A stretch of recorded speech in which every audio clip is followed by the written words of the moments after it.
existencia. Buenas tardes, ¿Por qué se llama este es el grupo de 13º y a nosotros nos tocó la filosofía de la risa. Mi nombre es Valeria Pérez Maya, Jade Piedritos y María Paz Osorio María.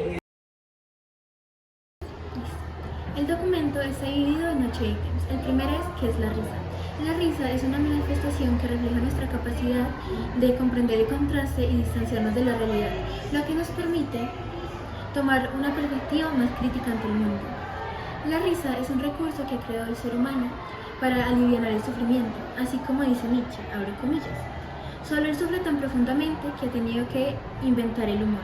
La risa nos permite vernos a nosotros mismos y a las situaciones desde la distancia, lo que puede ayudarnos a enfrentar los problemas con objetividad y evitar la exageración de los hechos. El siguiente es de qué nos reímos.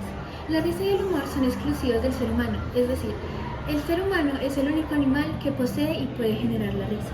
El humor es incompatible con cualquier emoción, es decir, el humor requiere una mirada fría y poco empática al mundo, porque a nosotros nos puede dar risa cuando alguien se cae, pero si esa persona tiene un vínculo con nosotros, en vez de la risa se genera la preocupación por esa persona. Entonces, por ejemplo, cuando aparecen sentimientos como ternura o enojo, el humor desaparece. Bueno, lo siguiente es el paréntesis filosófico. El ser humano es la única especie que tiene que decir cómo quieren ser. Al resto de especies, la naturaleza es quien los manda. Todo esto debido a que el ser humano es el único responsable de lo que hace. Todos los animales tienen una forma de relacionarse con el mundo que ha sido determinada por la naturaleza, a lo contrario del hombre, que la naturaleza solo le da pocos recursos para esto. El humor aparece cuando la conducta humana flexible se convierte en rígida, así como el funcionamiento de la naturaleza. La risa es una respuesta a esta rigidez. Lo cómico surge cuando una persona se comporta como un objeto inanimado, con esa rigidez de la que hablábamos, obedeciendo las leyes de la física como la gravedad. Lo que transforma su comportamiento humano en algo mecánico. Ejemplos de esto son como el humor que hacía Chaplin. El humor también aparece cuando el lenguaje se vuelve flexible. O sea, cuando se utilizan las palabras de cierta manera o cuando se toman las cosas muy literal, se puede surgir el humor. El humor también surge cuando actúa como un corrector que señala la pérdida de la flexibilidad humana, aunque esta corrección puede ser injusta, por ejemplo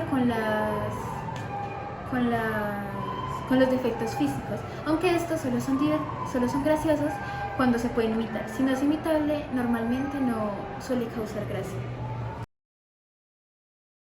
Mi nombre es María Paz Osorio y les voy a hablar sobre recursos del humor, que allí nos recalcan la rigidez, la parodia y la ironía. Comenzando por la rigidez, es cuando una persona no tiene la necesidad de querer adaptarse en el ambiente en el que convive, sino que simplemente tiene el deseo de vivir sin importarle el que dirán los estereotipos o límites de las otras personas. Los sucesos se pueden convertir en parodias cuando se viven de manera repetitiva, como el hecho de encontrarnos a una persona de manera casual, pero que ese hecho se repita en varias ocasiones. Y finalizando con la ironía, es que es un gran recurso, ya que hace referencia a cómo ve el mundo cada persona y tomándole gracia a cada frase o cada cosa que pueda decir personas de nuestro alrededor. Seguidamente hablaré sobre el humor en la sociedad, que se refiere a que el ser humano no tiene esencia fija como pueden llegar a tener los animales. El humor en la sociedad trata de llegar a mirar el punto débil sobre algo, es decir, ya sea sobre alguna cultura o de alguna persona que muestre su punto débil y así llegar a ridiculizarlo. Seguidamente hablamos sobre el tema de la función del humor, que nos recalca que el humor es sumamente esencial, ya que nos ayuda a alejarnos del mundo y evitar todos los problemas que hay en él. Es como el hecho de separar el problema y el humor, buscándole así un poco de gracia a lo que nos sucede. También dice que para mantener la salud hay que reírnos un poco cariñosos de nosotros mismos y de lo que nos sucede, pero también hay que tener límites sobre esto para no llegar al humor negro y ocasionar o jugar con algunos temas que no pueden llevarse a tal humor. Finalmente hablaré sobre humor, poder y dominación. Se desconfía en que el humor y la risa puedan llegar a provocar un buen momento para la persona, también se convierte en una opresión, desconfiando del placer y de la alegría. Se busca situar a la persona que está criticando a los demás o por debajeando a los demás, colocarla en su lugar. El filósofo Epicuro hacía, de manera parafraseada, dice lo siguiente: el miedo es una forma que muchas veces causa la infelicidad porque evita que pase algo que nos pueda hacer felices. Es decir, que si nosotros tenemos algún miedo del que podrá pasar, estamos evitando que algo suceda y puede ser algo que nos lleve a una felicidad. Además, también el miedo es algo que puede llegar a dominarnos y nos estaremos preguntando ¿qué tiene que ver el miedo con el humor, el poder? Pues tiene que ver de muchas maneras, ya que tanto psicólogos y personas profesionales dicen que si tenemos algún miedo podemos ponerlo en una situación que lo ridiculice y así poder empezar a evitar este miedo. Además, le dejamos el tema de la dominación y el miedo a cuando, por ejemplo, sucedió lo de la pandemia, que preferimos dejar ese tema a personas que tuvieran mucho poder más que nosotros y así que las cosas pudieran controlarse. Entonces, abarcando nuestro miedo, dejar en manos esa situación de otra persona. Ahora vamos a hablar de la pintura Laudrup Gessler, en la cual el papel del bufón representa en esa época como los cuales hacían parte de la ironía, la cual se representa como una dualidad entre la tristeza y la comedia, ya que detrás de su máscara tenían tristeza y lo reflejaban en comedia. Y también por la crítica social y como pueden burlarse de las críticas sociales sin ser castigados. También habla del poder del humor como un devastador de situaciones tensas y la construcción de perspectivas nuevas. Ahora vamos a hablar de la descripción de la risa en las obras de arte. La risa ha influido en la historia de diversas maneras, desde la antigüedad hasta el presente.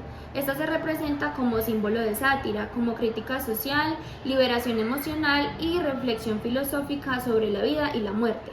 La risa ha sido una forma de capturar la esencia humana, está como símbolo de lo efímero, también como de la naturaleza dual de la vida y por último, es una poderosa herramienta para comprender y explorar los complejos matices de la sociedad.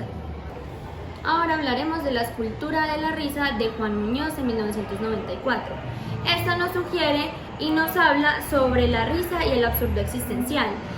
También nos dice cómo la risa es una respuesta al sentido de la vida o al sinsentido de la vida, relacionada con las ideas de Albert Camus. También nos habla de la risa como artificio y máscara, de cómo la risa oculta las emociones más oscuras dentro de una máscara o del mismo humor. También hablamos del humor oscuro de la crítica social, de cómo la risa, la escultura sugiere una crítica de la alineación moderna, relacionándolo con el automatismo social de Bergson. Y por último, la ambigüedad de la risa, lo que nos dice Nietzsche, que la risa es ambigua y está atrapada entre la confrontación con el sufrimiento y el caos.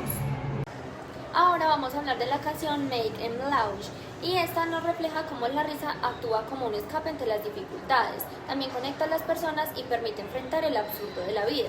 Desde la filosofía de la risa, la obra muestra el humor como una herramienta para aliviar las tensiones, también comunicarse socialmente y a la vez encontrar libertad en medio del caos. Ideas que resuenan como pensadores como Bergson y Camus. Ahora hablamos del libro de la risa y el olvido, y este nos muestra cómo la risa puede ser tanto una forma de resistencia contra el poder como una herramienta para facilitar el olvido. Desde la filosofía de la risa se destaca su capacidad para cuestionar la autoridad y así relativizar el sufrimiento, pero también su papel en borrar la memoria y manipular la verdad.